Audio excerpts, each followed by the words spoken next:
Pues buenas tardes, bienvenidos a esta sesión paralela 2 de, ¿me escucháis bien? Espero, de las jornadas de economía crítica que desgraciadamente no podemos hacer presencialmente en Santiago y vamos a empezar con la sesión dentro del capítulo Estado y Crisis o de la sesión paralela Estado y Crisis, y la primera presentación la pasaré ahora la palabra. Todas ellas en principio se tienen que limitar a 10 minutos de presentación, ya lo siento, para que después de una hora de presentaciones tengamos un rato, algo más de media hora, para intercambiar opiniones. Entonces, por favor, si queréis hacer preguntas, ir apuntándolas para que no se os olviden y luego le quede alguna, no todas sean para Luis, hay queda alguna para los que intervienen primero.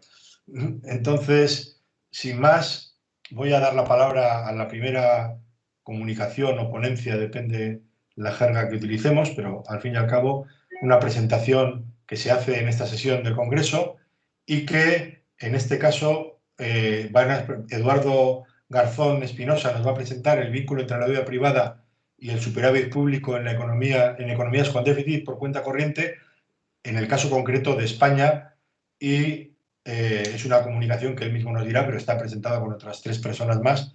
Y sin más, yo le doy la palabra. Bueno, casi todas vienen de Madrid, menos Esteban, que luego aparece por otro lado y que viene de la Universidad de Extremadura, aunque ahora cada uno más que venir o ir. Bueno, eso es lo que pone en el papel que yo tengo. Pero en todo caso, os doy la palabra y cuando, si hay que hacer alguna rectificación sobre lo que he dicho, lo hacéis. Intentaré avisaros cuando pasen los 10 minutos y como ahí sí que puede haber una cortesía, pero de 1 o 2, más no, porque nos vamos muy lejos. Bueno, pues sin más, Eduardo, cuando quieras. Bueno, pues muchas gracias por la presentación. Como hay muy poco tiempo para hablar de temas tan complejos, pues paso directamente, sin preliminares, a compartir la pantalla. A ver. ¿Se ve? ¿Lo he logrado? Todavía no. Ahora. ¿Ahora? Ahora sí. Vale. Bueno, pues sí, en efecto, es una comunicación presentada entre varios autores. Soy yo el encargado de exponerla aquí. Ahí lo tenéis: Viviana Medialdea, Esteban Cruz y Carlos Sánchez Mato.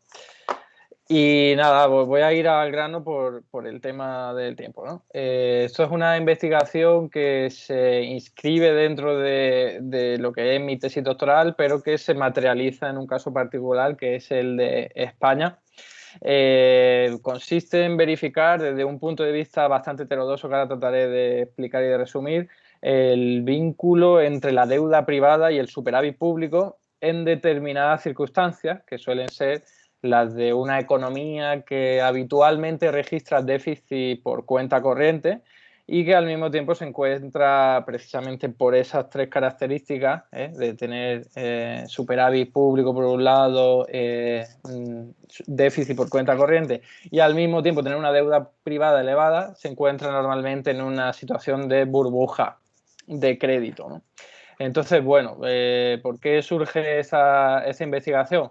Pues bueno, parte de un planteamiento que decía que es heterodoxo, pero que se enmarca dentro de los planteamientos de los balances sectoriales que utilizó en su día el economista Wayne Godley, que a partir de la propia identidad contable de la contabilidad nacional, pues se establece un vínculo contable y por lo tanto también macroeconómico entre 3 saldos, ¿no? El saldo público, que sería el de las administraciones públicas. Con saldo me refiero a la diferencia entre los ingresos y los saldos en un momento determinado. El saldo privado, que sería el de todo no público, pero nacional. Y luego estaría el saldo exterior, que sería todo lo demás, todo lo que está fuera de la economía nacional correspondiente, ¿no? Que en este caso en particular es la economía española. Entonces, bueno, desde ese punto de vista, para ir muy al grano, hay una casuística que es la de registrar al mismo tiempo, por las identidades contables. Todos sabemos que esos 3 saldos deben sumar 0, por identidad contable, como comento. Y hay una casuística que es cuando se registra simultáneamente déficit por cuenta corriente y superávit público, que implica por identidad contable déficit privado, que muchos economistas adscritos a la corriente post-keynesiana de la teoría monetaria moderna, pero no solo, han identificado con que es una situación problemática que suele terminar en crisis financiera. Algunos autores precisamente hablan de que esta situación se da en todas las economías nacionales, que en el momento en el que esa casuística se da, repito, superávit público, déficit del sector privado y déficit por cuenta corriente, inevitablemente se acaba en crisis económica.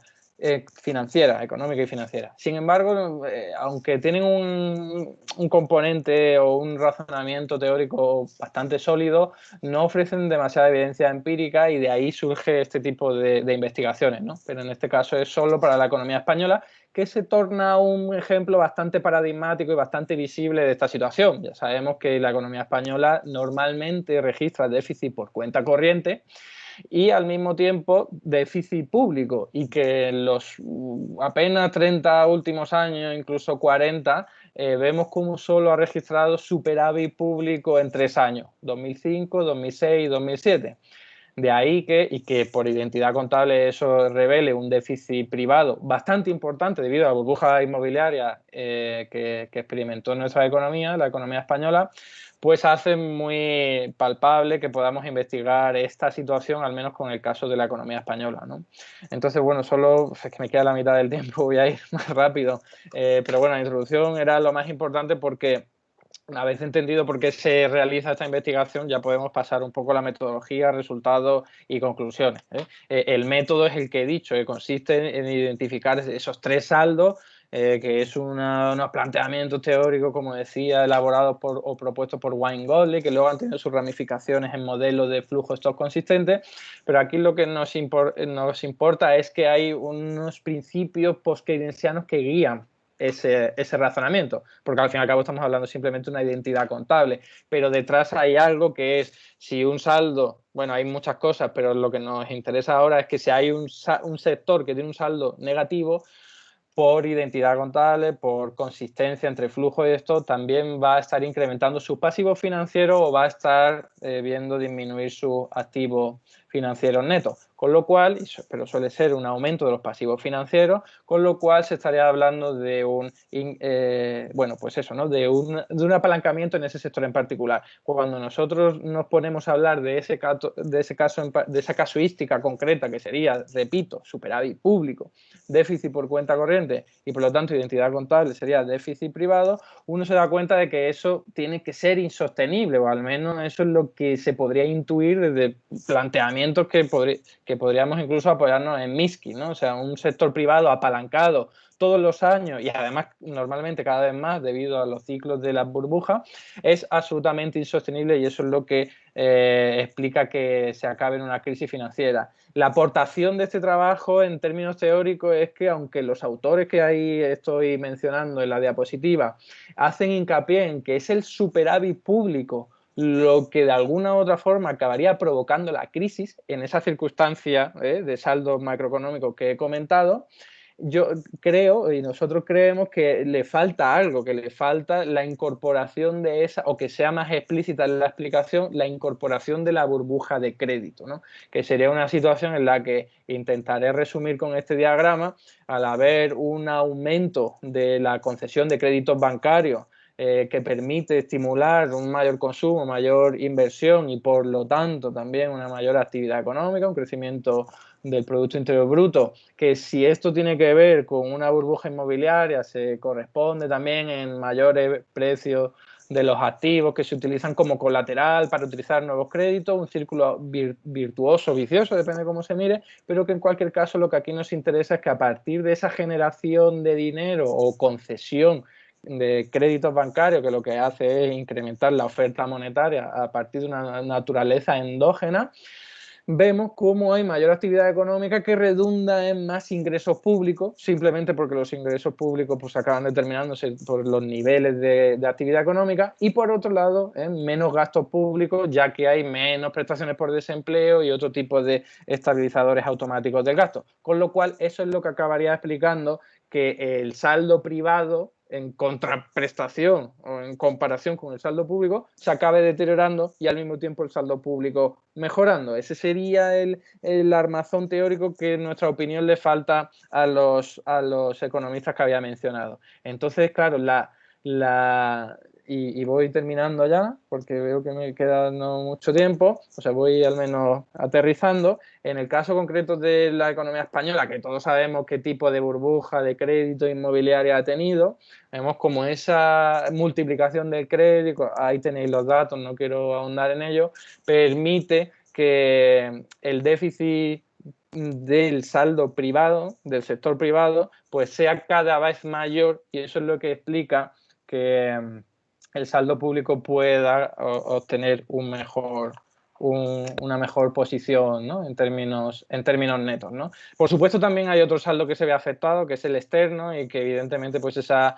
mayor actividad económica provoca que se deteriore, ¿no? El déficit, o sea, el saldo por cuenta corriente acaba en números negativos y cada vez más negativos, pero lo que a nosotros nos interesa es evidenciar cómo la burbuja inmobiliaria y financiera es lo que explica al fin y al cabo la mejora de las cuentas públicas, o al menos lo que contribuye a mejorar las cuentas públicas hasta llegar al superávit, cuestión que por identidad contable no puede llegar si no hay un déficit privado muy, muy elevado, ¿no? Sé que estos temas son complejos así de explicar en poco tiempo, pero paso a los resultados para que se pueda ver esto.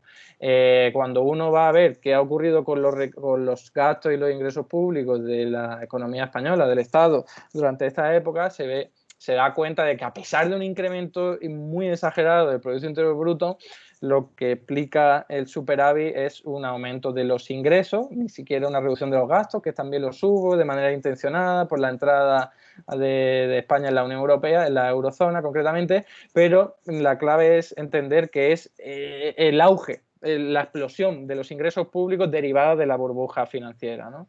De la burbuja de crédito. Entonces, bueno, aquí tenemos qué tipo de figuras impositivas son las que explican esta mayor recaudación. Y aquí en los saldos sectoriales, que sería la clave de todo esto, vemos cómo, que es lo que decía, la economía española solo ha tenido 3 años de superávit público, que por identidad contable en una economía que registra de forma estructural déficit por cuenta corriente, solo puede ser explicado por un déficit privado muy elevado, y en el gráfico podemos ver que es la barra verde, como en los años de la burbuja inmobiliaria cae, o sea, supera el 10% del PIB. Eso es lo que acaba explicando que por términos contables podamos tener un superávit público en la economía española. O sea, no hay otra cosa que haya podido explicar, al menos durante este tiempo, que la economía española haya tenido superávit público. Si no hubiese tenido una burbuja de crédito y inmobiliaria tan importante, probablemente nunca se habría visto ese superávit, ¿no? Bueno, hay una contrastación empírica, que utilizamos un modelo de vectores autorregresivos para ver de qué manera el aumento de la deuda privada puede ayudar a explicar la mejora del saldo público, y utilizamos un modelo de corrección de error, por lo que vemos que las variables están cointegradas. Luego realizamos el modelo. El modelo de corrección de error sería para ver si se influyen mutuamente las dos variables, a ver si una explica a la otra, porque ya decía yo que hay economistas que ponen el foco en que es el superávit público lo que explica las crisis económicas. Desde nuestro punto de vista, eso debería ser mejor matizado. Aquí tenemos también un impulso de respuesta para ver de qué forma el aumento de la deuda privada podría ayudar a explicar la mejora de las cuentas públicas, y vemos como el efecto es positivo y además tendencialmente positivo. Y por último, una prueba también de causalidad de Granger, que para los que no estén habituados o acostumbrados quiere decir que una variable, la información de una variable te da información relevante para predecir los futuros valores de la otra variable, y en este caso se cumple, como la información que te da el aumento de la deuda privada te permite predecir, o al menos te ayuda a predecir, cuáles van a ser los valores del saldo público, ¿no? Con lo cual se corrobora de alguna forma la hipótesis que nosotros barajábamos, y era que el aumento de la deuda privada de las empresas y de las familias contribuye a explicar de forma importante la mejora de las cuentas públicas hasta llegar al superávit, ¿no? Y con esto Pues aterrizo las gracias, conclusiones. Eduardo. Perdona que te corte, pero Ya me he pasado, ¿no? hay que ir acabando. Vale. Bueno, pues sí, 12 minutos Pues eso, bueno, yo como ya lo he dicho, todo. O sea, que conclusiones sería que desde nuestro punto de vista creemos que desde una forma, desde un postulado teórico, pero también empírico, se corrobora lo que veníamos a suponer, y era que España, la economía española, solo ha podido llegar a un superávit público por tener un déficit por cuenta corriente bastante elevado, gracias a un incremento de la deuda privada que, a través de esa burbuja inmobiliaria y de crédito que decía, pues había sido originado. Y nada, lo dejo aquí. Pues muchas gracias, extremadamente interesante el planteamiento y el resultado, y que es una buena explicación que intentaría aplicar en mis clases a partir de ahora sobre el tema de la deuda pública y la deuda privada en el origen de la crisis del batacazo español del ladrillazo del 2008. Y precisamente Juan Pablo Mateo, que es la siguiente comunicación que tenemos, la siguiente ponencia, nos va a hablar de la gran recesión en España, análisis y controversias del periodo inmediatamente posterior. Juan Pablo, por favor, es que no te veo entre la lista, no sé si con qué nombre estás apuntado. Sí. Estoy aquí. Bien. No, pues, ¿Me oyes? como le he dicho antes a Eduardo, por favor, si puede, intenta hacer la presentación en 10 minutos para que tengamos luego, todo el mundo pueda presentar su comunicación y podamos tener media hora de debate al final acumulado. Lo intento, si no me interrumpes. En cualquier caso, estaba tratando de compartir la presentación. Es que ahora mismo se supone que estoy compartiendo, pero no sé cómo acceder para... No, sale mi cara en la pantalla, que es peor. Claro. Bueno, y ahora te oculto, a ver. Es que no... Lo que aparezca en tu pantalla le va a aparecer, nos va a aparecer a todas. ¿Sí? ¿Así lo veis? Ahora sí. Ahora sí, Pablo, Juan Pablo. Ah, vale, es que no sabía si era... Vale, ¿veis la portada que pone la gran recesión de mi ponencia, no? Sí. Vale, pues entonces, venga, contamos 10 minutos y si no me interrumpes. De acuerdo. Muy bien, pues voy a comentar de manera un poco superficial. Esta ponencia en gran medida trata de condensar lo expuesto en un libro que se publicó a finales del año pasado, en 2019, en el cual analiza la gran recesión en España, pero desde un punto de vista teórico, exponiendo los fundamentos de la teoría de la crisis, lo que yo denomino la concepción materialista de la crisis, que está en el enfoque marxista, y eso lo contraponía con los enfoques que denomino subjetivistas. Entonces, después de esta discusión teórica, pasaba al análisis empírico de las variables que considero fundamentales para entender la gran recesión, y además discutía también, no solamente en el plano teórico, sino también en el plano empírico, otras propuestas explicativas de la crisis española. Ello obviamente, bueno, en 10 minutos no es posible, pero por lo menos voy a intentar señalar, aunque de manera superficial, lo que entiendo que es más relevante. Por ello, y de manera simplificada, en lo que es el marco teórico del análisis de la crisis, que no deja de ser un momento propio del proceso de reproducción económica, y al hilo de la distinción que establece Sayk entre teorías de la necesidad de la crisis frente a otras teorías que meramente consideran que la crisis es un fenómeno posible, es decir, si ocurre en ciertas circunstancias, pues entonces podemos encontrarnos con una crisis.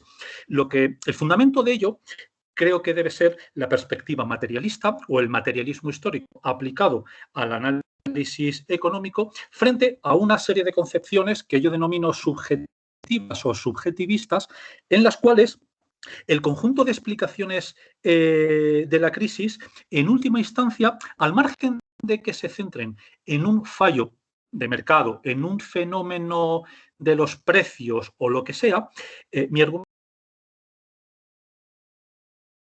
ese tipo de explicaciones, de concepciones de la crisis más o menos desarrolladas, en instancia van al individuo. Es decir, la responsabilidad de las crisis radica en última instancia en decisiones, acciones de individuos no necesariamente aislados, sino que pueden ser individuos en el Banco Central, en un gobierno, sindicatos, etcétera. Por tanto, ese me parece que es el fundamento explicativo, en última instancia, de esta controversia entre las teorías de la crisis.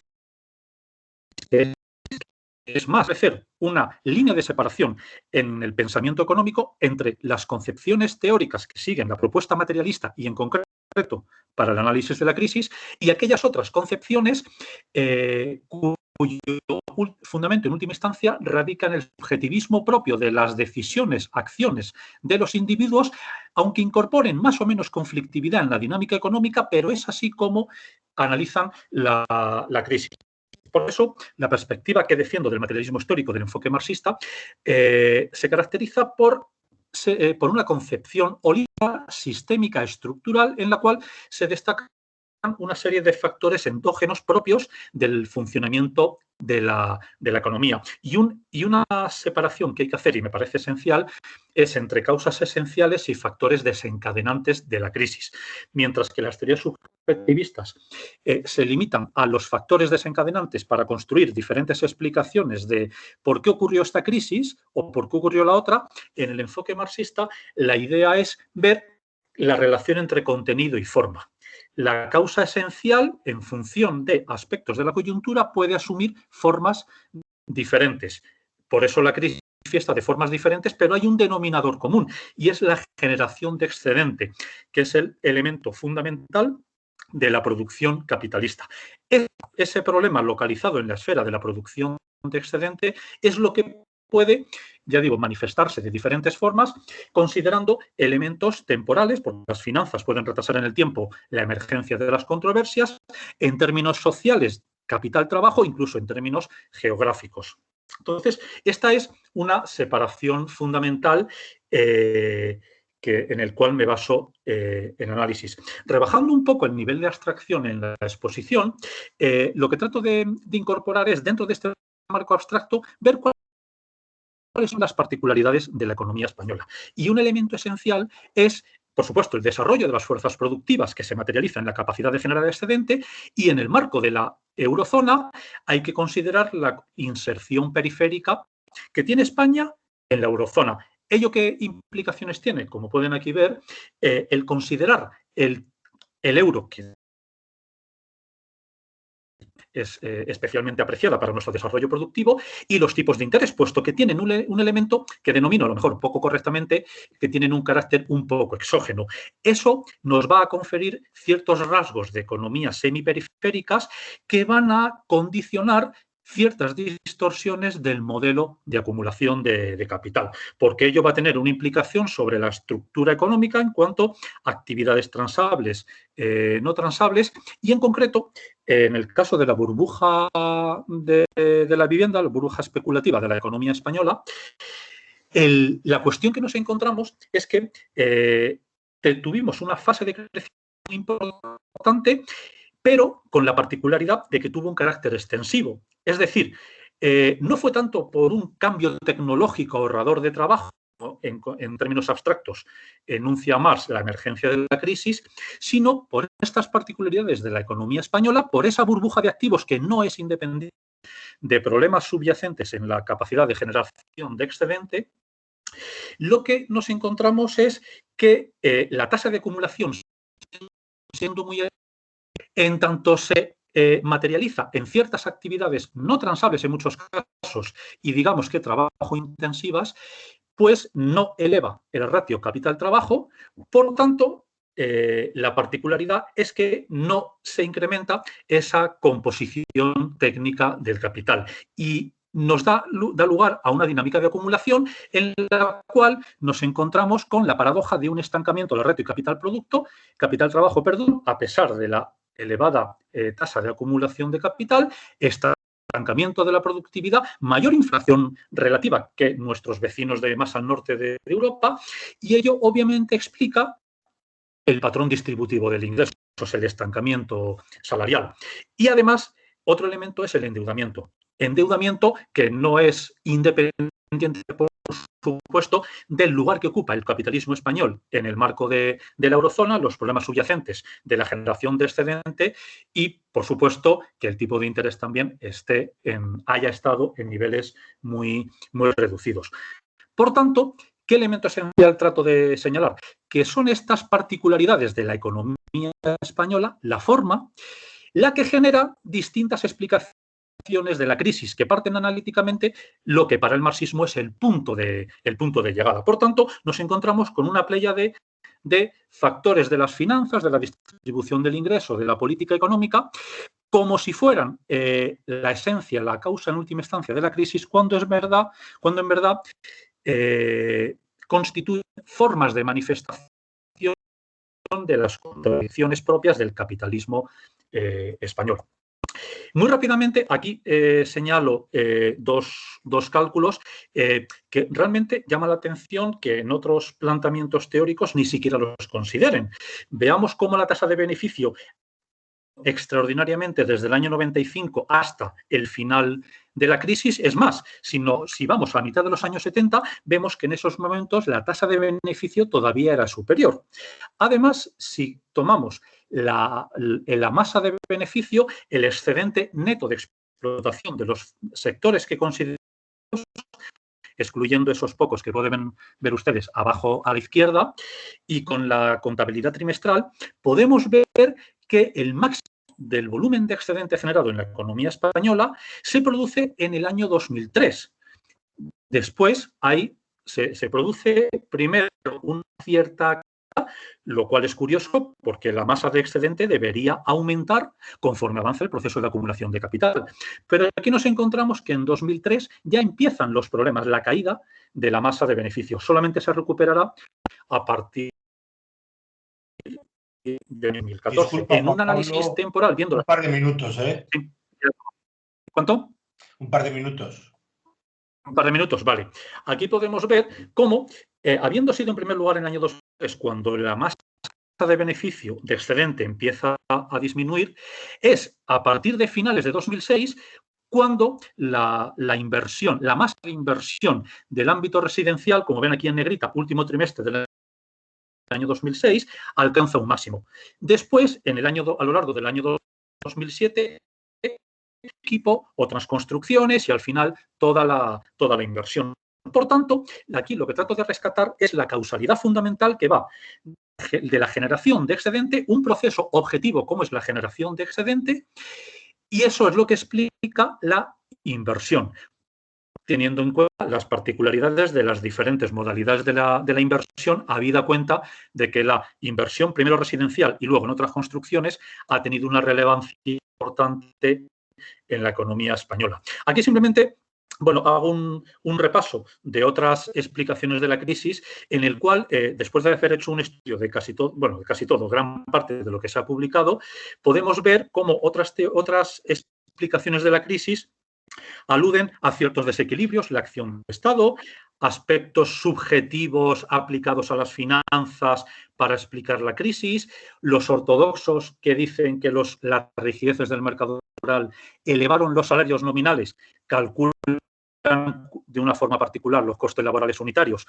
para argumentar que ahí reside la raíz de la crisis, mientras que otros heterodoxos, fundamentalmente post-keynesianos, lo que señalan es que la regresión, el estancamiento del salario real es lo que genera en última instancia un problema de demanda que tendrá que ser rellenado, cubierto por la expansión financiera para la continuación de la dinámica de acumulación. Luego también nos encontramos con distintas explicaciones asociadas a las finanzas, que si tipos de interés, política monetaria o el endeudamiento. Por tanto, fijémonos, estas explicaciones radican ciertos factores coyunturales en el que está presente siempre la decisión del individuo, con lo cual nos podríamos encontrar, siguiendo esta línea causal, que se pueden evitar las crisis en el marco del capitalismo. Por eso constituyen explicaciones objetivas, antagónicas, con una perspectiva del materialismo histórico para explicar la emergencia de las crisis. Y bueno, luego aquí, ya no me da tiempo, pero bueno, aquí simplemente hago, bueno, voy a señalar simplemente, y con esto acabo, porque me parece interesante la cuestión de los salarios y la productividad en relación al promedio de la eurozona. Aquí lo que vemos en W, en la primera columna, que el salario promedio en la economía española es el 80 y algo por ciento del promedio de la eurozona. El promedio de la productividad es también del 70 y pico, 80 y pico por ciento, y al dividirlo, lo que vemos es si nuestro nivel salarial es relativamente elevado relativo de productividad. Con lo cual, ¿qué es lo que vemos? Dos cuestiones de primeras. En general, el índice, la tercera columna, está tanto del total de la economía como del ámbito excluyendo finanzas e inmobiliario. En general, aun considerando el diferencial de productividad con la eurozona, en España los salarios son relativamente reducidos. Juan Pablo, primera, segunda cuestión. En los momentos... Por favor, Vale, acabo una frase. Solamente en los momentos de unos pocos años en los que el nivel supera 100, es decir, que el diferencial es un poquito inferior al diferencial de productividad, sino porque el capitalismo español tiene una dinámica de pérdida de productividad. Y lo podemos ver cuando la economía española crece, la productividad disminuye. Y eso tiene un fundamento social y no individual del esfuerzo del trabajador. Vale, pues muchas gracias. Muchas gracias a ti, Juan Pablo. Y sin más dilación pasamos a la siguiente comunicación, que en este caso la va a presentar Raúl Ríos Rodríguez, que es nuestro técnico de guardia en esta ocasión. Y, pues, como sabes, las instrucciones, te doy la palabra sin más para que nos hables de si los medios de comunicación podían haber prevenido la crisis o no, y un debate tan interesante como el que tratáis. Adelante. Pues muchas gracias. Estoy intentando compartir aquí el PowerPoint, creo que ya se ve.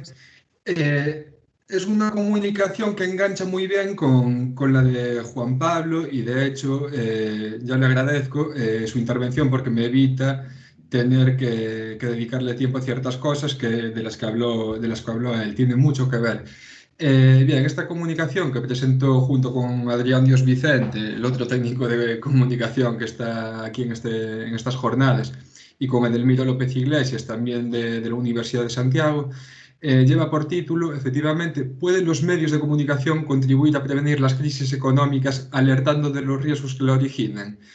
Bien, yo vengo del ámbito de las ciencias de la comunicación, del ámbito, bueno, soy profesor en la Facultad de Periodismo, de hecho, de Santiago, y trato cuestiones relativas al periodismo económico, sobre todo. Mi tesis va sobre la legitimación de las políticas de austeridad por parte de los medios de comunicación durante la crisis.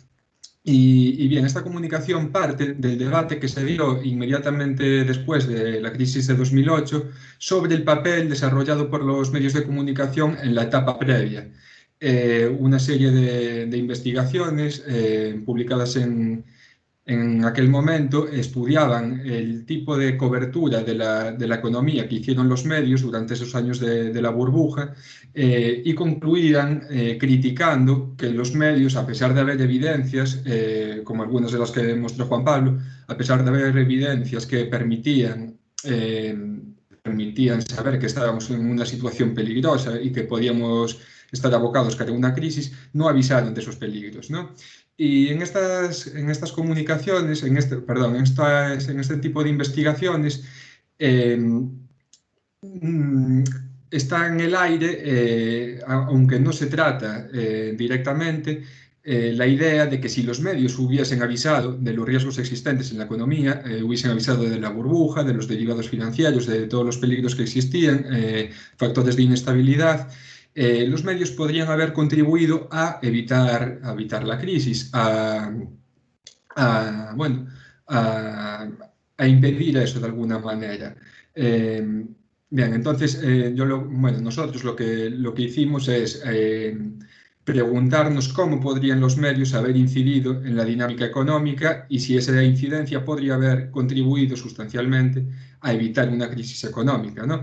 Entonces, en primer lugar, antes de meterme de lleno en esta pregunta central de la comunicación, me meto primero a explicar las investigaciones que tenemos sobre el tratamiento de los medios en esta etapa previa, ¿no? Como adelantaba, son investigaciones que parten de la pregunta de si los medios cumplieron con su papel de perros guardianes, ¿no? Avisando del riesgo de la crisis. La metáfora del perro guardián se usa en el ámbito del periodismo para referirse al rol deontológico de los medios de comunicación, al deber democrático de avisar al público, a la ciudadanía, cuando hay un peligro que constituye un motivo de preocupación. Los medios deben tener una actitud proactiva, detectar esos peligros, en este caso los peligros económicos, y avisar a la ciudadanía. De manera que la ciudadanía, al ser conscientes de ese peligro o de esa realidad, pueda intervenir en el curso de los acontecimientos. Bien, pues estas investigaciones, analizando la cobertura económica que realizaban los medios en la etapa previa a 2008, concluyen mayoritariamente que los medios no avisaron de este tipo de riesgos, sino más bien al contrario, que celebraban los grandes beneficios y lo bien que iba la bolsa, ¿no? Estas conclusiones se repiten para diferentes países, incluidos en los análisis, que bueno, podéis verlos rápidamente en el cuadro resumen de algunas de las investigaciones más destacadas en este sentido. Antes de ponerme a discutir cómo podría haber incidido otro tipo de cobertura mediática que sí que avisase al prevenir la crisis económica, como si la podrían haber evitado o no, o haber contribuido a ello, es necesario discutir cómo se interpreta la crisis económica, en este caso pues la del 2008, porque dependiendo de la visión de la que partamos de lo que es una crisis económica, podremos esperar un u otro tipo de intervención por parte de los medios, un u otro tipo de incidencia. De esta manera, en primer lugar, podemos resumir dos grandes grupos que coinciden con lo que decía Juan Pablo antes. Dos grandes grupos de pensamiento, dos tipos de interpretaciones. Una de ellas, en primer lugar, que caracteriza la crisis como un fenómeno fundamentalmente financiero, ¿no? Que la entiende como la consecuencia de desajustes de los mercados provocados por errores de los agentes y por problemas de regulación, ¿no? Esta sería una visión de la crisis. Las explicaciones que se dan desde esta perspectiva hacen hincapié pues, en errores de gestión de los tipos de interés oficiales o en fallos de regulación de los mercados financieros y la falta de control de sus actividades, que daría lugar a la formación de burbujas especulativas y, en última instancia, a la crisis. Es decir, estaríamos hablando de la crisis como posibilidad, como algo coyuntural, fruto de errores de los agentes, ya sean los agentes privados del mercado o los agentes políticos o regulatorios. Pero, por otra parte, también podríamos señalar aquellas lecturas de la crisis que apuntan hacia causas estructurales más profundas, que la entienden como un fenómeno inevitable de la dinámica de desarrollo capitalista. Desde esta óptica, el proceso de financiarización que conduce a la crisis se debería fundamentalmente a la necesidad por parte del capital de recuperar unas tasas en ganancia, que llevan descendiendo desde el inicio de la crisis del Fordismo, con cada vez más dificultades para materializarse a través de procesos productivos por la ausencia de espacios de inversión suficientemente rentables. De esta manera, la crisis sería un proceso de ajuste para que el capital retorne a tasas de crecimiento ante el agotamiento de un determinado modelo de acumulación. En este sentido, pues, autores como Metsaros caracterizan la crisis de 2008 como reptante, indicando con esta expresión que la crisis de valorización de los 70 no fue superada, sino que fue trasladando sus contradicciones en el espacio y en el tiempo hasta llegar a nuestros días. Bien, y manteniendo en la retina estas dos interpretaciones de la crisis, me meto ahora a discutir ya cómo los medios pueden influir en la dinámica económica y si esta influencia que ejercen los medios a través de su discurso en la dinámica económica podría haber sido decisiva a la hora de prevenir una crisis económica como la de 2008. Entonces, en primer lugar, voy a destacar esta línea de investigación que existe en las ciencias de la comunicación, que está centrada en la influencia que pueden ejercer los medios sobre los mercados financieros. Son estudios, los de este tipo, que consisten en análisis de las correlaciones entre las variaciones de los precios de los activos y el tono de la información financiera, por un lado, y también en entrevistas en profundidad con agentes de bolsa, por otro lado, ¿no? Y la evidencia que obtienen este tipo de estudios, tanto unos como otros, es que los medios únicamente producen un efecto de refuerzo de las tendencias del mercado. Es decir, no determinan las variaciones de los precios, sino que, de hecho, son los precios, las variaciones de los precios, las que determinan el tipo de informaciones que dan los medios y el tipo de tono utilizado por los medios de comunicación. Esto sucede porque la información que publican los medios y que obtienen de analistas ya está previamente en el poder de los agentes del mercado y por lo tanto ya está incorporada a los precios. Sin embargo, los medios sí que producen un efecto de refuerzo de las tendencias del mercado. Cuando se publica una nueva información, los agentes intentan adelantarse a las reacciones que presuponen que tendrán el resto de agentes ante esa información. De manera que las subidas y bajadas de los precios de los activos son más pronunciadas de lo que serían sin ese efecto de refuerzo mediático. En segundo lugar, otro conjunto de investigaciones del campo de las ciencias de la comunicación se centró en las relaciones existentes entre las noticias económicas, por una parte, las opiniones de la ciudadanía, la opinión pública, por otra parte, y la evolución macroeconómica de la economía real, por otra parte. En general, son estudios que analizan cuáles de estas variables influyen sobre las demás y que para ello utilizan pues, metodologías de datos de panel principalmente. Y la conclusión a la que se llega es que es la economía real la que actúa como variable independiente, de forma principal y a largo plazo, determinando, por una parte, el tono de la información económica y, por otra parte, las expectativas de los ciudadanos. Es decir, lo que opine la gente y el tipo de informaciones que hagan los medios va a depender de la economía real. Pero, aún así, el tono de las noticias, el tono que utilicen los medios, también influye sobre las evaluaciones de los ciudadanos y estas, a su vez, ¿no? Las evaluaciones de los ciudadanos que hacen sobre la economía, influyen sobre la evolución de la economía real. Por lo que, en definitiva, sí que existe nuevamente un efecto de refuerzo por parte de los medios sobre el ciclo económico, ¿no? De forma que hay parte del ciclo, parte de las subidas o bajadas del ciclo que no se explican por la evolución previa de la economía real, sino que se explican por este efecto de refuerzo mediático, aunque es una pequeña parte. Bien.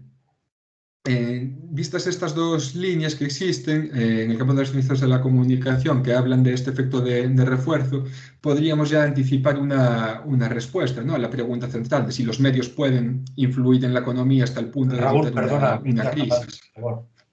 ¿Perdón? Que vete acabando un par de minutos así. Sí, estoy 2 minutos, me quedan. Bueno, decía que partiendo de la evidencia arrojada por estas dos líneas de investigación,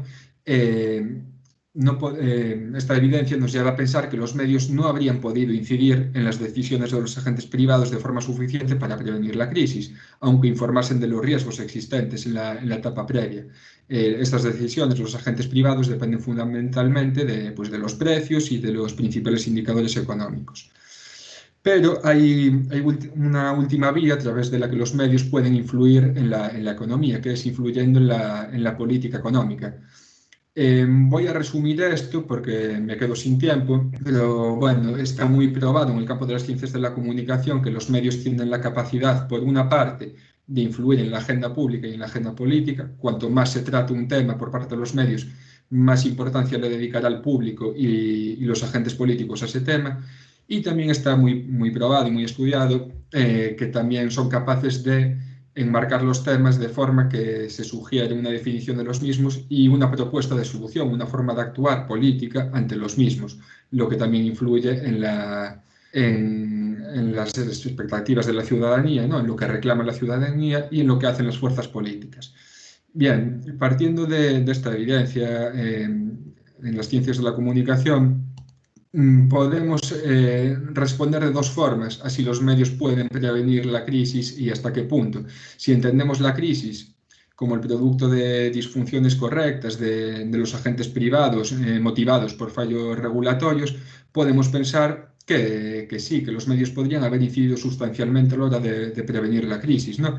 Que si alertasen de los riesgos presentes, si propusiesen otro tipo de políticas cuando aún se estaba a tiempo, podrían haber incidido en la regulación y, por lo tanto, pues podrían haberse controlado esos factores de inestabilidad como los tipos de interés o la regulación sobre el sector financiero, y se podría haber evitado o contornado la crisis en gran medida.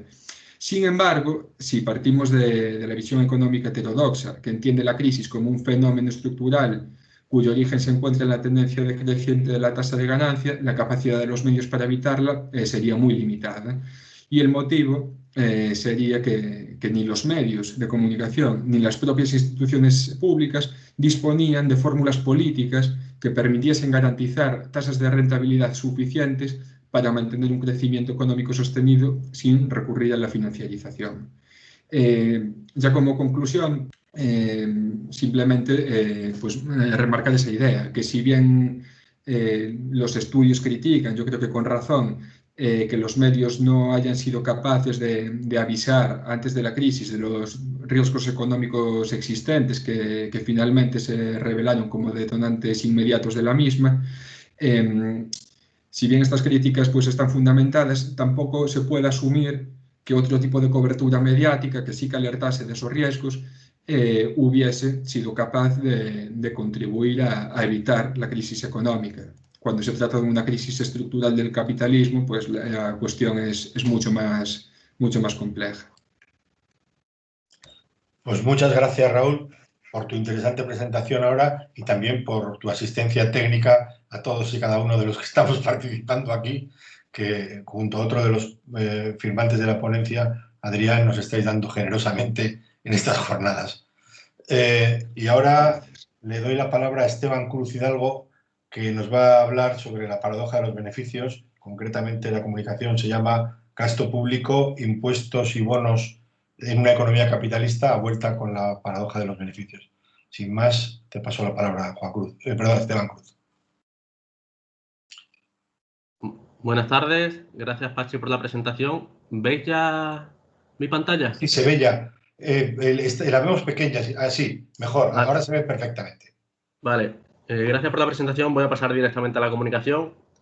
Como todos sabéis aquí, el capitalismo es un sistema monetario de producción y no es una extensión de la fábula de una economía de trueque. Un enfoque materialista de la historia nos ayuda a contextualizar las propias condiciones de existencia del capitalismo con sus instituciones características, así como los aspectos suficientes para que se dé la reproducción ampliada, que cuando no se dan es lo que llamamos crisis, ¿no? Bueno, es por ello que estudiar de dónde viene el dinero, su naturaleza y su papel en la economía es importante. Diferentes visiones sobre el dinero dan lugar a diferentes preguntas. En la génesis del dinero de Marx cabe preguntar ¿cómo puede ser establecida la preconmensuración ideal en unidades monetarias para la presentación de las mercancías en el mercado? Las mercancías no se miden en función de la proporción de otras mercancías que se deben dar a cambio, sino que se miden en función de un equivalente general. Por lo tanto, tenemos que resolver ciertas preguntas sobre el equivalente general. Preguntas como cómo un equivalente general consigue imponerse a las otras mercancías que aparecen junto a él como potenciales equivalentes generales. Otra pregunta, cómo se explica la postulación como equivalente general de dinero-crédito moderno o cómo se introduce el dinero-crédito en el sistema, son cuestiones que una teoría del dinero y una teoría del capitalismo, dado que la forma valor y la forma dinero aparecen juntas en el sistema capitalista, pues deben abordar. Bueno, este diagrama del flujo circular de la renta que le ponemos a los alumnos en macroeconomía y microeconomía en primer año plantea ya de entrada, así a simple vista, algunas preguntas. En este modelo simple no tenemos beneficios y el dinero es un numerario que simplemente circula entre los agentes económicos cambiando de manos. Pero incluso en este modelo tan básico vale la pena preguntar ¿quién introduce por primera vez el dinero que circula en este esquema simple? Podríamos incluir a los bancos comerciales en el análisis, siguiendo el enfoque de dinero endógeno. En función de las expectativas de beneficios que tienen los proyectos privados, los bancos adelantan el dinero para pagar salarios y que los empresarios compren todo lo necesario para comenzar la producción. Esta es la fase de flujo del circuito monetario. Y una vez que la mercancía es vendida en el mercado a cambio de dinero, pues las empresas podrán pagar el préstamo inicial de la introducción de dinero dentro del circuito monetario hecha por los bancos a demanda de crédito por las empresas.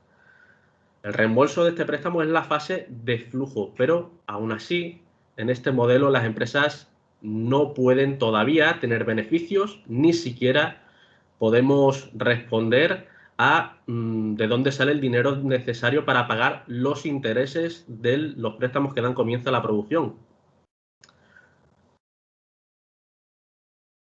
A ver. Perdonad que se me ha ido para atrás. Este modelo simple podemos extenderlo para ilustrar el circuito monetario estatal. Podemos asumir que el dinero circula cambiando de manos. Los agentes privados, según la teoría tradicional, pagan impuestos y el Estado produce bienes y servicios gastando ese dinero que vuelve a los agentes privados. No obstante, aquí nos volvemos a encontrar nuevamente con la misma pregunta. ¿Quién introduce por primera vez dinero en este esquema? Para que los agentes privados puedan pagar impuestos, aquello que se requiere para pagar impuestos debe haber sido introducido previamente. Así, el gasto del tesoro está en la fase de flujo del sistema, introduciendo el dinero, mientras que los impuestos caerían en la fase de reflujo, retirando dinero del sistema. Lógicamente, este proceso no puede ocurrir de otra manera, ni siquiera para diseños sin soberanía monetaria, donde haríamos una regresión infinita hasta llegar a la fuente del gasto. Una prueba histórica que ilustra este proceso y da respuesta a las preguntas antes lanzadas sobre el equivalente general son los episodios de colonización. La primera cosa que un país hace cuando coloniza a otro es imponer su propia moneda. Esta es sencillamente una manera eficaz de gobernar a los ciudadanos con los cuales no tienes ningún vínculo, ¿vale? No hay ningún vínculo social. Para obtener la moneda colonial, estos ciudadanos invadidos deben vender su trabajo, sus bienes y servicios a cambio de esta moneda. Así, a través del gasto, la autoridad colonial compra el trabajo, los bienes y servicios del pueblo colonizado, distribuyendo recursos reales hacia sí mismo. El pueblo colonizado no puede pagar impuestos sin que la autoridad colonial haya gastado antes. Y si se niegan a pagar, pues el pueblo colonizado sería castigado con castigos muy atroces como conocemos en la historia, ¿no? Así como los agentes privados no pueden pagar impuestos sin que se introduzca en la economía aquello que están obligados a pagar, tampoco los agentes privados pueden decidir acumular capital, ni por sí mismos ni como clases. La paradoja de los beneficios, cuestión que hay detrás de la acumulación de capital, surge en la literatura por primera vez con la crítica de la economía política de Marx. Siguiendo a Marx, Rosa Luxemburgo analiza cómo en una sociedad compuesta únicamente por capitalistas y trabajadores no hay beneficios. Asumiendo que los trabajadores gastan lo que ganan, los capitalistas solo pueden recibir tanto dinero como el que hayan pagado inicialmente en salarios. Por lo tanto, el poder adquisitivo que permite lograr beneficios y proseguir con la acumulación de capital debe venir desde fuera de esta relación. La solución encontrada por Luxemburgo a la paradoja de los beneficios fue el imperialismo. Ella vio en la contradicción entre la extensión del imperialismo y la reducción paralela de las áreas no capitalistas el fin del sistema capitalista. Pero las importaciones y exportaciones a nivel global se equiparan, de modo que no podemos entender el sector externo como una fuente de activos financieros netos para la clase capitalista tomada en su conjunto. Esto va en la línea también de lo expresado por Eduardo Garzón en la comunicación primera. El economista polaco Michał Kalecki plantearía el déficit del Estado, siguiendo a Luxemburgo, la discusión de Tugan Baronowski sobre Luxemburgo, plantearía el déficit del Estado como un sector externo artificial dentro del enfoque de Luxemburgo, la fuente de poder de compra que realiza los beneficios externa a la relación capital-trabajo. Esta solución a la paradoja de los beneficios es coherente con el enfoque de la teoría monetaria moderna. Desde esta perspectiva, el desempleo surge como un fenómeno monetario. Es el síntoma de que el gasto en la economía es insuficiente, ¿vale? Así, el tamaño del presupuesto público vendrá marcado endógenamente por la demanda de empleo, ahorros y beneficios de la economía, producto el desempleo de la escasez de gasto privado por la falta de expectativas de beneficios de las empresas privadas. El mecanismo propuesto para introducir el dinero que permita emplear los recursos reales desempleados desde este enfoque es la teoría es el trabajo garantizado. El Estado ofrecería un empleo en condiciones dignas a quien desee trabajar en estos programas en aquellas actividades que no compitan ni con el sector público tradicional ni con el sector privado, estableciendo de facto el salario mínimo a través de estos programas y haciéndolo, por supuesto, directamente efectivo. La institucionalización de este mecanismo funcionaría a grandes rasgos como un estabilizador automático, contratando a aquellos que son despedidos de las empresas privadas en momentos de crisis y los programas de garantía de empleo, su volumen disminuiría en periodos de expansión económica, donde el sector privado atraería a estos trabajadores ofreciéndoles simplemente mejores condiciones laborales. Y bueno, termino ya. 4 cositas como conclusión. La integración de la teoría de valor marxista con la teoría del dinero del Estado cartalista lleva a una forma específica de introducción del dinero en el sistema, que el Estado gaste en la movilización de la fuerza de trabajo desempleada. También que la comprensión de la naturaleza de las operaciones fiscales y monetarias revierte la causalidad de la sabiduría neoclásica. La naturaleza del dinero sí importa. Una tercera conclusión, que el Estado debe coordinar las políticas fiscales y monetarias aumentando los poderes de valorización y acumulación de la economía nacional hasta el límite de sus recursos reales. Y por último, que el grado de explotación quedaría definido por la elaboración de un diseño institucional disfuncional para restringir la acción del Estado. No obstante, la oportuna pregunta de Luxemburgo sobre de dónde vienen los beneficios permite desvelar una contradicción en la que caen los capitalistas. Rechazan la intervención del Estado y a la vez dependen de él para hacer efectiva la acumulación de capital, con la extracción creciente de plusvalía que moviliza la misma. Y bueno, yo me quedo aquí ya. ¿Vale? Muchas gracias. Muchas gracias a ti, Esteban. Te llevas de momento la medalla de oro a la puntualidad. Sí. Y los que ya han pasado no pueden quitártela, solo hay 2 posibles competidores. Ahora le toca el turno a una comunicación que nos viene desde Ecuador sobre la descentralización fiscal y el crecimiento económico, y yo tengo como autores a Amílcar Marcelo Varela Enríquez y a Gustavo Adrián Salazar Espinoza, pero no veo en la lista de participantes ahora en la sesión a ninguno de ellos. Si estáis por ahí, por favor, decídmelo, porque para que os presente y hagáis vuestra comunicación.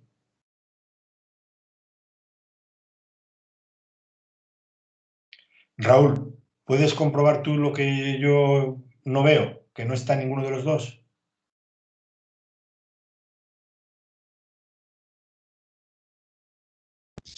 Yo tampoco los estoy viendo. Contrastando con su correo electrónico también, el que tienen en la comunicación, y no es Adrián Salazar y A. Varela, y ninguno de los dos está ahí.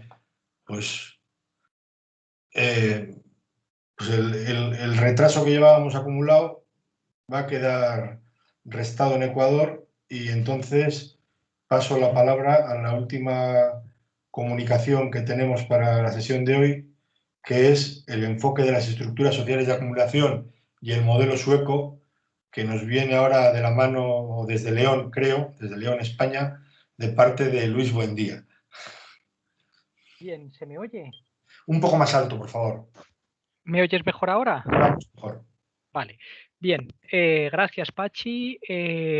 Aprovecho también que tenemos a un miembro del equipo organizador de las jornadas para agradecerles el esfuerzo estos días.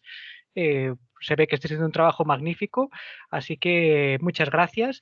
Bien, voy a compartir pantalla.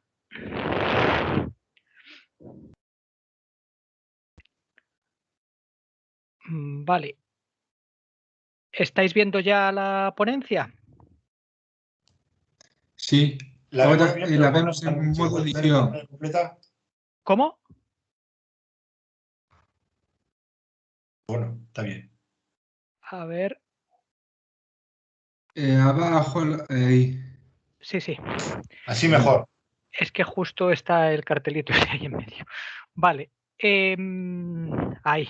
Bien, pues efectivamente lo que nosotros hemos intentado, lo que nosotros estamos presentando es un trabajo en el que todavía estamos avanzando, tratando de aplicar el enfoque de las estructuras sociales de acumulación a la onda larga del desarrollo capitalista de Suecia.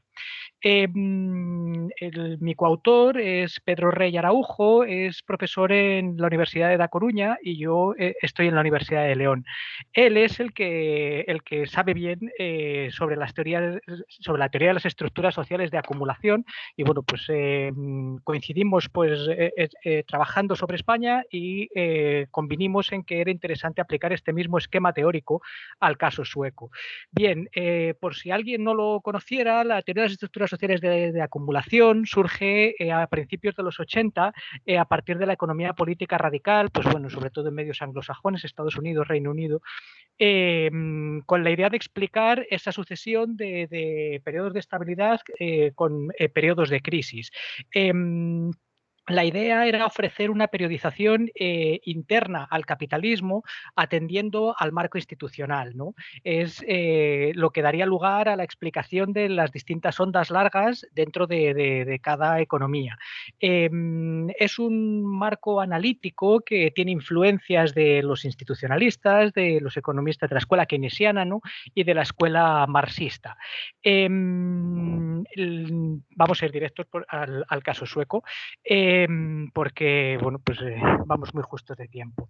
Bien, a la hora de aplicar la teoría de las estructuras sociales de acumulación al caso sueco, lo primero que nos encontramos sería con una fase que nosotros hemos llamado de exploración, ¿no? Distinguimos en total 4 fases, esta fase de exploración y que empezaría hacia los años 30 hasta la actualidad.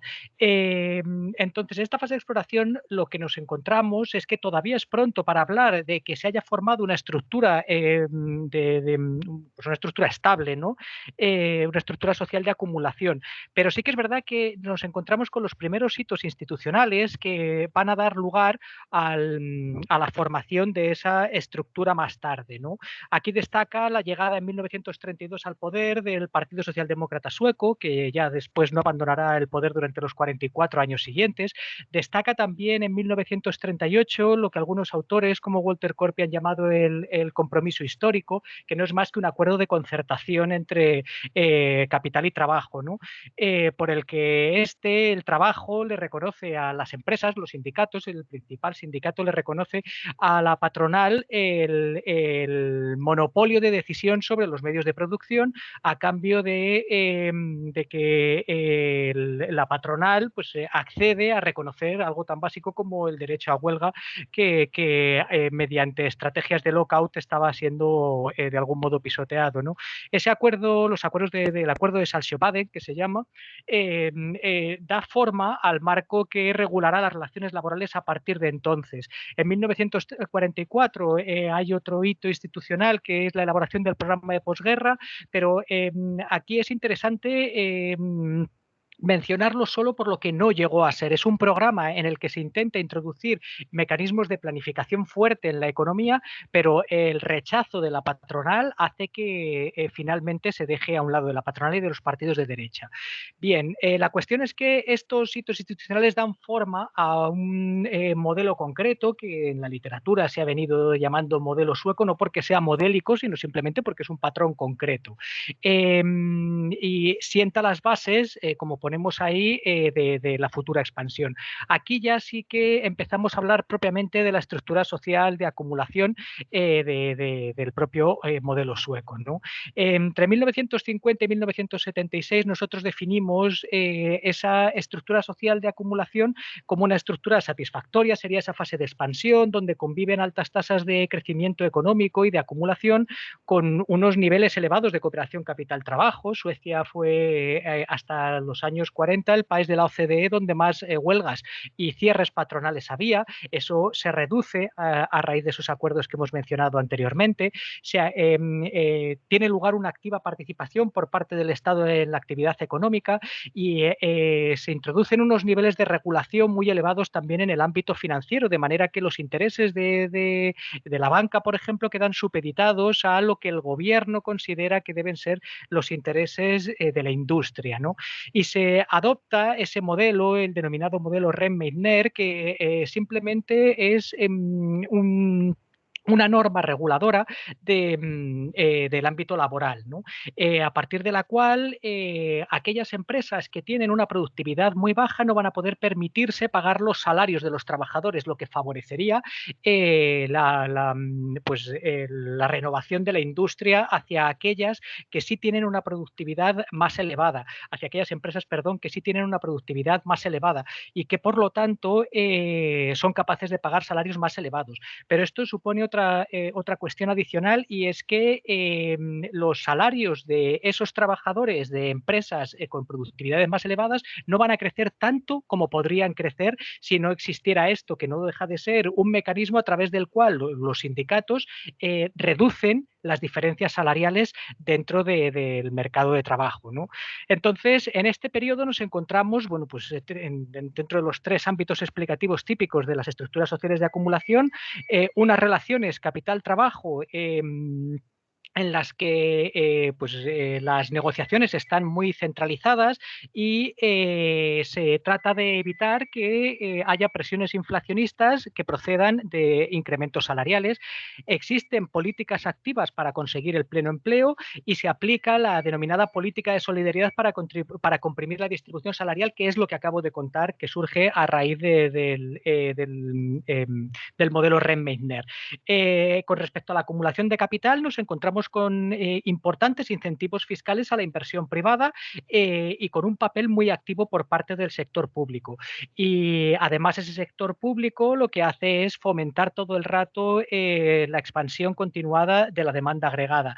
Y esto se hace a través de la formación de un estado de bienestar muy fuerte, que se convierte en fuente de demanda agregada y también de empleo público. Es un estado de bienestar que entre los años 50 y sobre todo 60 y 70 llega a ser el más generoso de todos los países desarrollados. A partir de mediados de los 70 nos encontramos con que la crisis internacional aterriza también en Suecia, pero además nos encontramos con problemas de carácter interno. De hecho, en términos macroeconómicos, la crisis de los años 70 solo afecta en términos de PIB negativo un solo año, ¿no? Pero sí que nos encontramos con otra serie de problemas que nos permiten hablar de cambios importantes. Por un lado, el Partido Socialdemócrata abandona el gobierno, como decíamos, por primera vez desde 1932. Por otro lado, ya en los años 80 se pone fin a la negociación colectiva centralizada. Esto tiene que ver con que los sindicatos empiezan a ser, sobre todo el sindicato de referencia, la LO, empieza a debilitarse a medida que aumenta la terciarización de la economía. Entonces, eso, unido a una actitud muy agresiva por parte de la patronal, termina por dinamitar esas negociaciones salariales centralizadas. Nos encontramos también en esos años en los que se agudiza el conflicto entre capital y trabajo por el excedente, en el sentido en que se decide, además, incluso desde el lado del gobierno, que es importante priorizar la acumulación de beneficios por encima del crecimiento de los salarios de los trabajadores. Para asegurar ese aumento de los beneficios se procede a una intensa desregulación financiera que termina provocando provocando dos burbujas, la creación de dos burbujas muy importantes en la segunda mitad de los años 80, una burbuja inmobiliaria y una burbuja de la bolsa, una burbuja bursátil, ¿no? Durante esos años el estado de bienestar sigue expandiéndose, pero lo hace de una manera ya mucho más lenta. Es interesante porque ya había países que habían introducido reformas regresivas en esos estados de bienestar. En el caso de Suecia nos encontramos con que durante esos años todavía se está expandiendo, pero ya lo hace de forma más lenta y con algunas limitaciones. La cuestión es que esas burbujas inmobiliarias terminan estallando, dando lugar, claro, al afloramiento de las contradicciones que se arrastraban de más atrás a comienzos de los 90, y entre 1990 y 1993 Suecia sufre la crisis económica más profunda que había experimentado desde los años 30. A partir de entonces lo que nosotros consideramos es que se forma una estructura nueva, una fase nueva, mejor dicho, con un modelo sueco ya neoliberalizado, ¿no? En esta nueva fase vuelve a haber crecimiento económico, pero ya nos encontramos con que ese crecimiento económico tiene al sector privado como principal motor. Además, las manufacturas pierden peso y son los sectores financiero, precisamente, y el sector de las tecnologías de la información y la comunicación los principales protagonistas, ¿no? Con respecto a las relaciones entre capital y trabajo, nos encontramos con que existe cierta recentralización de la negociación. Nunca ha habido una descentralización absoluta de las negociaciones laborales en Suecia, pero sí que nos encontramos con que ahora esa centralización pivota alrededor del eje sectorial.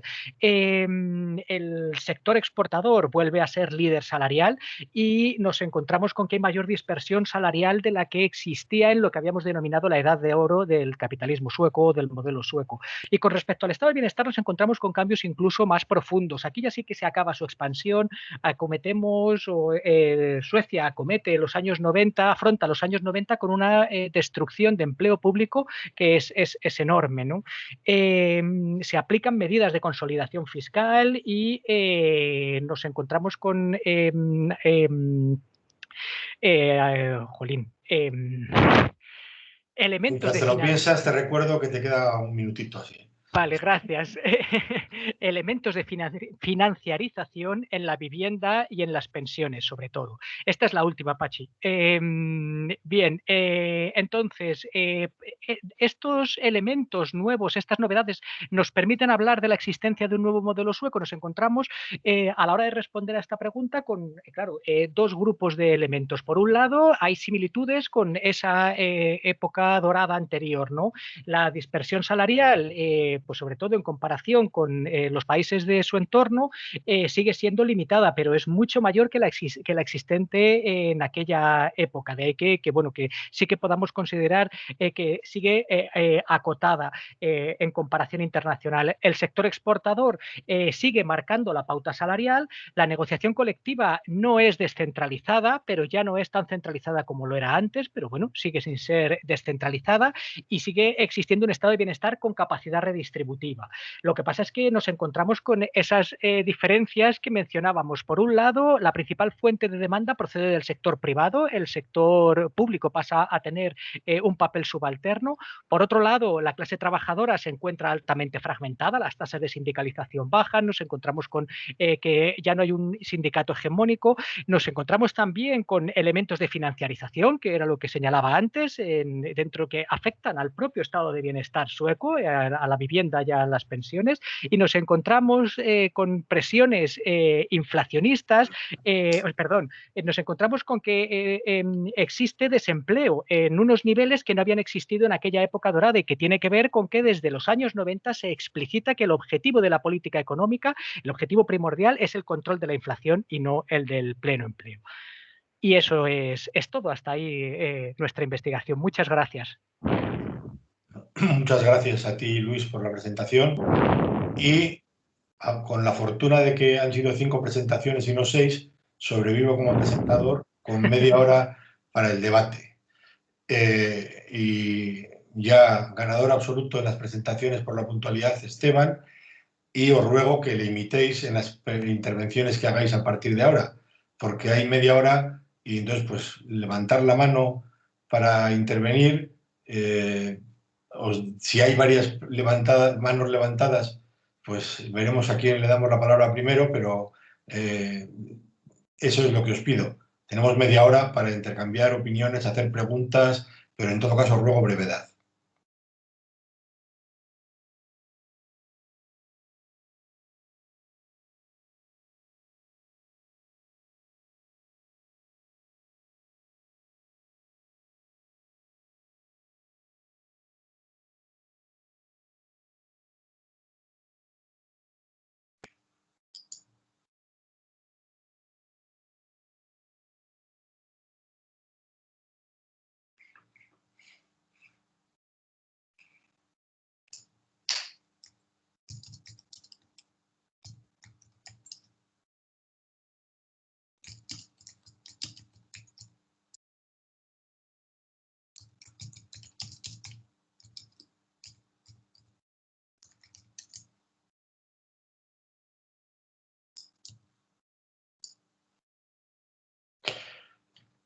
Bueno, pues sí.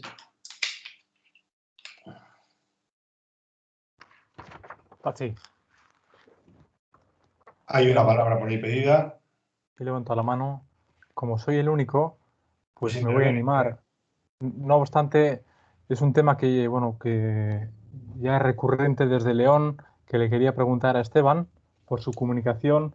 Entonces, si hubiera otros voluntarios para hablar, pues también podría ceder la palabra. De todas formas, visto que no lo hay, voy a tirar para adelante. De acuerdo. Voy a intentar ser breve, como diría Fidel Castro. Creo que Esteban hace la misma confusión al hablar de la paradoja de los beneficios que hacía ya en León. Bueno, Esteban y entiendo que los coautores también, que es, es creer que no puede haber beneficios de las empresas si no hay gasto público. Vaya por delante que creo que el Estado, por supuesto, creo que puede permitir incrementar el nivel de beneficio de las empresas, especialmente en épocas de crisis. O sea, eso que quede claro.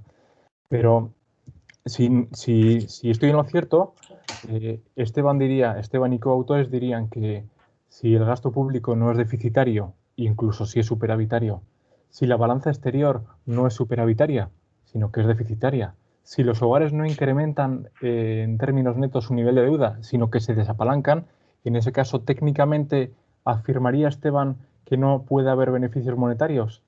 En tal caso, yo creo que está confundiendo dos términos contables que son el excedente operativo, o sea, el beneficio económico, y el excedente financiero.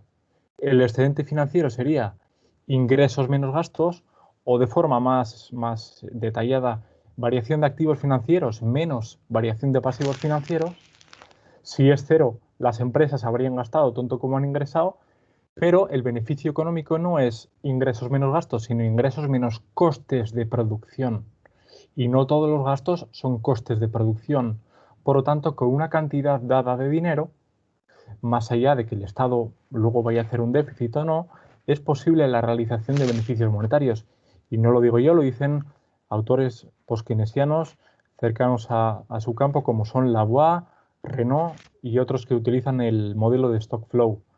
De hecho, si echamos un ojo a Estados Unidos ya para acabar, vemos que el balance financiero de las empresas generalmente es lo que se llama el lending balance en las empresas en Estados Unidos, generalmente es negativo cuando los beneficios son positivos y además mucho mayores, y solo en crisis, en los momentos de crisis en los cuales el Estado aplica políticas fiscales expansivas, solo en esos momentos en los cuales se supone que los beneficios económicos son menguantes, las balanzas financieras de las empresas son positivas. Por lo tanto, se daría una paradoja de la paradoja.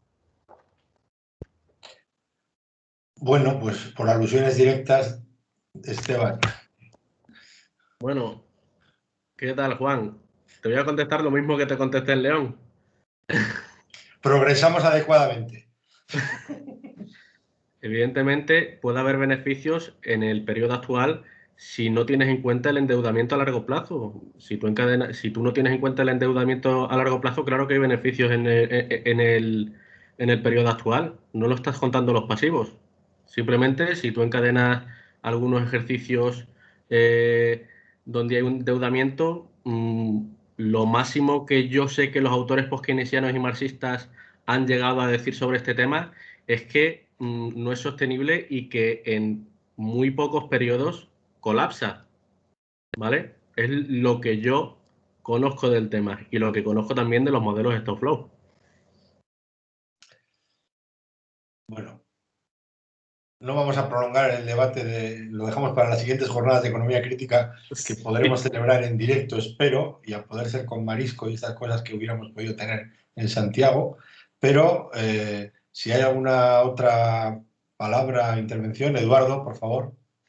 Sí, pero precisamente yo lo que quería era aportar algo, como también coautor de ese trabajo, a esa pregunta, a esa reflexión. No sé si tiene cabida. Sí, por supuesto. Sí, porque no veo que haya manos, ¿no? No. Discutir entre los post-keynesianos. Os miramos. Se está levantando muchas manos. O sea, yo creo que se puede dar una respuesta también, al margen de la que ha dado Esteban, utilizando otro enfoque que esta mañana lo hemos debatido un poco, Juan, pero no nos ha dado tiempo. Así que creo que a lo mejor estará una buena oportunidad. Si los beneficios empresariales de cualquier empresa están nominados en una unidad de cuenta que crea el Estado y que lo regula, en este caso serían euros, serían dólares, al fin y al cabo es una unidad de cuenta que crea el Estado correspondiente a través de su Banco Central, nos podemos hacer la pregunta, ¿de dónde demonios provienen esas unidades de cuenta? Y hay dos mecanismos principales. Una es a través de ese dinero endógeno que canalizan los bancos privados cuando conceden crédito, y otra es a través del déficit público. O sea, hablar de exportaciones no tiene sentido porque al fin y al cabo viene de una de esas dos, ¿no? Si viene de otro país es que viene o de los bancos o de los estados de fuera. Entonces, si nos preguntamos, la del Estado está claro, que sería la tesis nuestra que defendemos, y luego la de los bancos, lo que hay que entender es que está supeditado también a la regulación de las autoridades monetarias, porque un banco lo que hace al fin y al cabo es conceder crédito o apalancarse en la unidad de cuenta que controla y que emite y que regula el Estado a través de sus autoridades monetarias, el Banco Central. Entonces, si no hubiese habido primero una cantidad de dinero creada e inyectada por el Estado a través de su gasto público, no podría haber ni siquiera, no podría existir ni siquiera el negocio bancario para que pudiese prestar dinero a las empresas y que así obtuviesen beneficio. O sea, por eso yo hago esa regresión desde ese punto de vista, porque acabo llegando a lo mismo. Ha tenido primero que haber un Estado que cree y que inyecte su unidad de cuenta a la economía a través del déficit público, porque si no es imposible. Insisto, los bancos privados lo único que hacen es apalancarse con esa unidad de cuenta del Estado que les suministra el Banco Central. Entonces, yo solo por añadir ese matiz, que no sé si arroja más luz o todo lo contrario, pero bueno. Os deja en escuela minoritaria, pero muy interesante académicamente. Pero por la difícil comprensión para el público de a pie.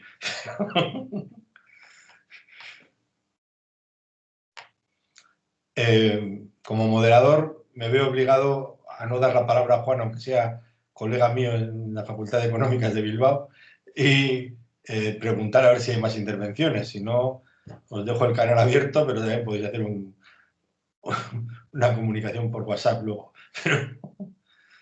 ¿Hay alguna otra intervención, pregunta relacionada con otras comunicaciones?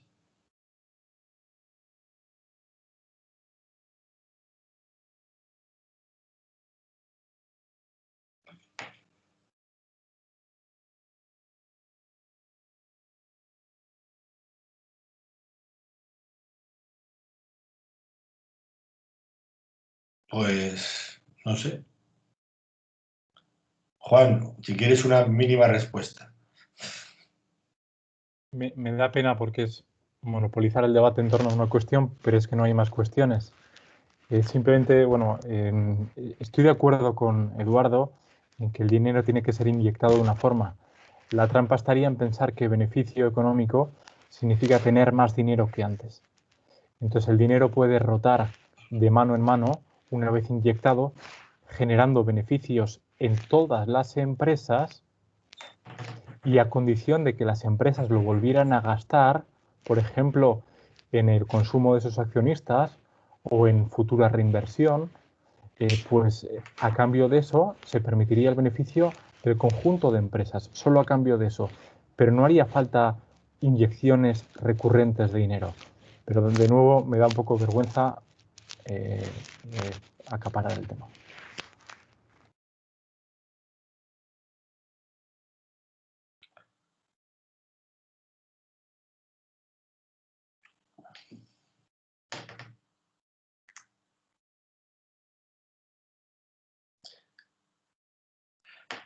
Yo no quiero tampoco, si no hay intervenciones, yo le quería hacer una pregunta a Eduardo. Me he leído de corrido, porque la he tenido acceso a la comunicación vuestra, la primera, y sería correcto, al final terminas diciendo esto tiene implicaciones claras para la política económica, ¿no? Cara al futuro, o sea, aparte de explicar el origen o cómo se transmite el ladrillazo, cómo llega a la crisis financiera y la gran recesión española, más grande, desgraciadamente, que otras, podrías resumir un poquito, que no sé si te ha dado tiempo a explicar, qué implicaciones, o sea, claras tiene, evidentes para la política actual, bueno, actual, la que podemos hacer, el estudio, el tipo de planteamiento que haces en esa comunicación. Pues mil gracias por la pregunta, porque es que es verdad que no había dado tiempo y luego estaba pensando que quizás queda un poco raro, ¿no? Hacer una comunicación que lo único que está diciendo es que el aumento del endeudamiento a través de la burbuja inmobiliaria y de crédito logra superávit, ¿no? La implicación política es la siguiente. Las reglas fiscales de hoy día lo que hacen es limitar el déficit público y también la deuda pública hasta determinados niveles, pero lo hacen de forma aislada al resto de variables macroeconómicas. No están teniendo en cuenta si la economía en concreto está teniendo superávit por cuenta corriente o déficit por cuenta corriente, que es al fin y al cabo una variación clara de activos financieros netos en toda la economía, ni están teniendo en cuenta tampoco si hay un apalancamiento privado que provoca el mismo efecto, ¿no? Entonces, claro, si tú estás presionando a una...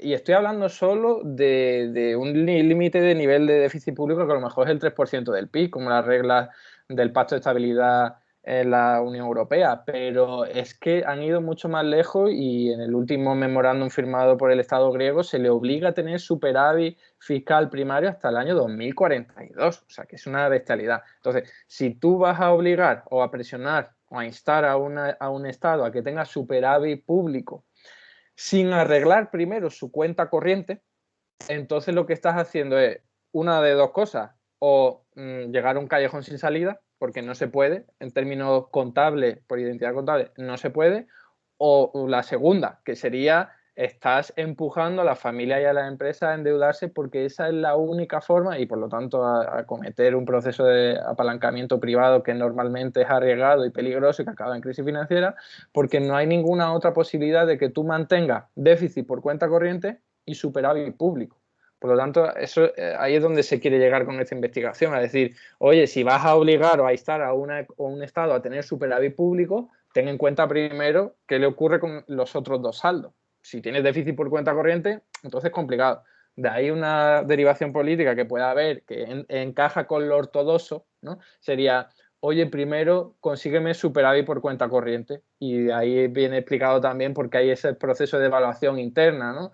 Rebajar la capacidad adquisitiva de la clase trabajadora para disminuir las importaciones desde otros países, ¿no? Pero bueno, o sea, al menos se sitúa eso en el debate porque hoy día las reglas fiscales, ninguna, no son las de la eurozona, pero ninguna tiene en cuenta este tipo de diálogo entre saldos. Pues estaba intentando comprobar si está Juan Pablo todavía por aquí. Oye, Juan, pues Juan Pablo, una pregunta parecida. También te he cortado al final. Si nos quieres terminar de contar un poco las implicaciones que salen de tu análisis en la comunicación, pues una pequeña prolongación te estaría muy adecuada, creo yo. Bueno, lo que pasa es que el problema es que aquí no hay moraleja en el sentido de recomendación de política económica que pueda hacer. Pero sí un poco de cuando criticabas otras posturas Sí, no, en ese sentido, como valoración general, lo que cuando he hecho ese estudio para abordar las otras explicaciones de la crisis española, es que hay un cierto desdén en cuanto a la idea de teoría de la crisis y a tratar de construir una teoría de la crisis en un elevado grado o un cierto grado de abstracción, y cómo ello debe luego manejarse en la explicación de fenómenos concretos. Es decir, la mayor parte de los análisis de la crisis, y en el caso de la economía española, se caracterizan por la mera descripción de los desequilibrios que el autor considera más relevantes. Pero en ningún caso, y es una cosa realmente curiosa, tanto de ortodoxos como heterodoxos, tanto en artículos, aunque ahí pudiera ser justificable, pero en libros que abordan la crisis de la economía española, me encuentro con una ausencia lamentable, vergonzosa, tengo que decirlo así, de marco teórico. No hay ningún marco teórico, ninguna teórica del lugar que ocupa la crisis en la dinámica del capitalismo, de los fundamentos teóricos del análisis empírico que ese autor vaya a llevar a cabo a lo largo del libro, o aunque fuera en las 15-20 páginas siguientes del artículo. Por tanto, ausencia de teoría, muchas veces incluso ausencia, después de leer diferentes escritos, ausencia de una causalidad explícita en cuanto a la manera de ordenar ciertos fenómenos. Realmente es para hacer merecería ello mismo esa crítica todo un libro, ¿no? Con lo cual, al final, claro, lo que ocurre en este tipo de explicaciones que yo denomino subjetivistas es que son meras descripciones de un saldo, de un déficit o de algo así, ¿no? Y al final, todas estas explicaciones que critico, pues se reducen en última instancia en de quién fue la culpa, quién tuvo la culpa de esta crisis, ¿no? Entonces, estos son elementos que distinguen al enfoque marxista, en el que el elemento esencial no es plantearse quién tuvo la culpa, si fue el Chachá o lo que fuera, no es quién tuvo la culpa, sino cómo explicar el elemento común que explica la recurrencia de las crisis en el tiempo. Es decir, el equilibrio, la coherencia que tiene que ver entre un marco teórico construido en un cierto grado de abstracción propio del sistema económico con las particularidades del momento histórico de la economía específica, etcétera. Ahí, ya digo, me he encontrado con un desdén por el rigor fundamentado para llevar a cabo esas explicaciones. Pues gracias por las explicaciones, Juan Pablo. Y siguiendo haciendo de lo que no es lo mío, que es de entrevistador, Raúl, yo te haría una pregunta que trasciende, no es el contenido de vuestra comunicación, pero como profesor de comunicación, siguiendo sobre todo la información económica, aunque algo has dicho en la presentación breve que has tenido que hacer, ¿alguna reflexión un poco o comentario un poco general sobre el papel que crees que tiene en concreto en España y en los últimos años la prensa? No creo, prensa económica realmente como tal hay de poca relevancia, pero vamos, las páginas de economía, no sé, del ABC, El País, La Razón, El Mundo, estas cosas sobre con relación a la política económica del gobierno, ¿qué papel realmente en ese marco de análisis que has planteado crees que desempeña? Claro, vale, a ver cómo estructuro esto, porque no tiene nada que ver y me puedo liar media hora, pero en esencia, dos elementos.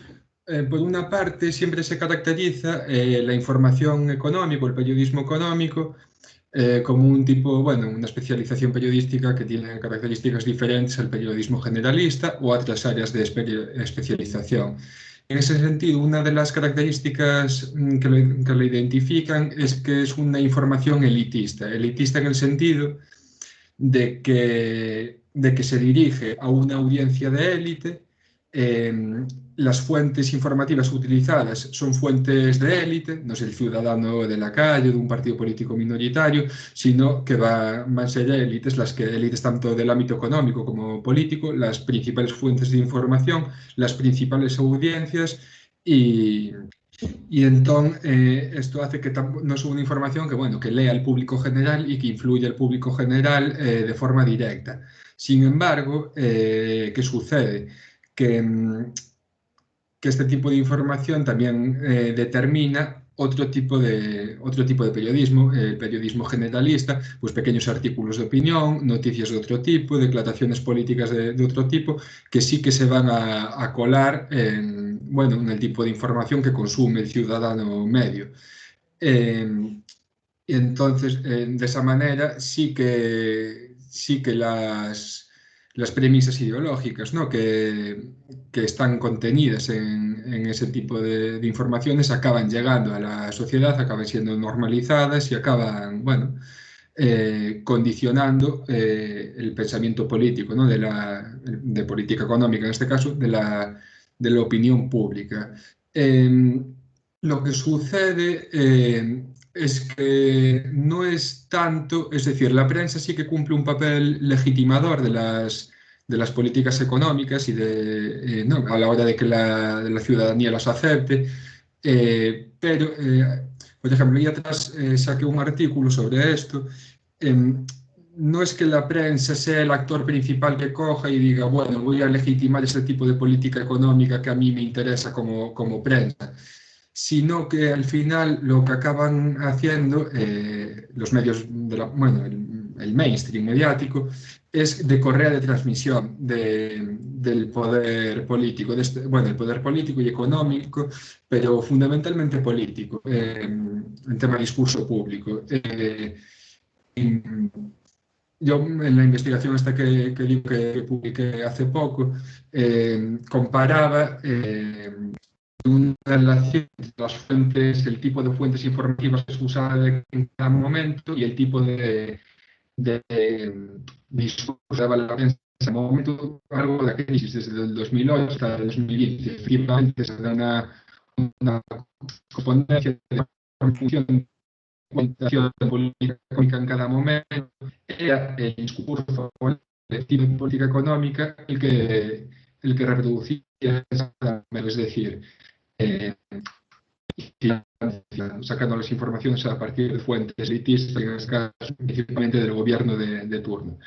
De esta forma, sí, la prensa, claro, tiene una poderosa influencia a la hora de legitimar y una política económica determinada entre la población, pero es un ejercicio que hace en paralelo con el poder político, de forma que acaba legitimando, por lo menos así durante la crisis, que es la investigación empírica que desarrollé yo, legitimando lo que defiende el poder político en cada momento. No sé si me fui por la rama, has contestado lo que me preguntabas. No, esto ha sido pregunta particular, las audiencias han bajado un poco, pero van terminando y encima se entrecorta un poco tu intervención. Y ya solo un anuncio antes ya que tengo algún minuto, lo cuelo. En julio del 2021, o sea, este año, dentro de 6 meses, menos de 5 meses, va a haber un congreso de economía feminista que tiene una ligazón con la Asociación de Economía Crítica en paralelo, digamos, en Bilbao. Entonces, y me temo que va a ser en Bilbao, pero por el sistema online, o sea que simplemente os animo a quienes estéis ahí, el público que nos escucha todavía, que no es mucho, y los ponentes, que os deis por enterados, si tanto como presentando alguna comunicación o alguna ponencia, como asistiendo para reforzar uno de los grandes puntos débiles de la economía en general, que es el poco protagonismo de la economía, en este caso feminista, pero podríamos decir algo parecido, aunque menos, de la economía ecológica, para todos los que, a pesar de todo, somos de economía crítica, pero vamos, recurrimos más al siglo XIX que al XXI. Bueno, pues sin más, si no hay ninguna palabra para intervenir con este anuncio y a falta de 5 minutos para acabar el tiempo reglamentado, que diría un árbitro de fútbol, pues yo por mí daría por acabado. No sé si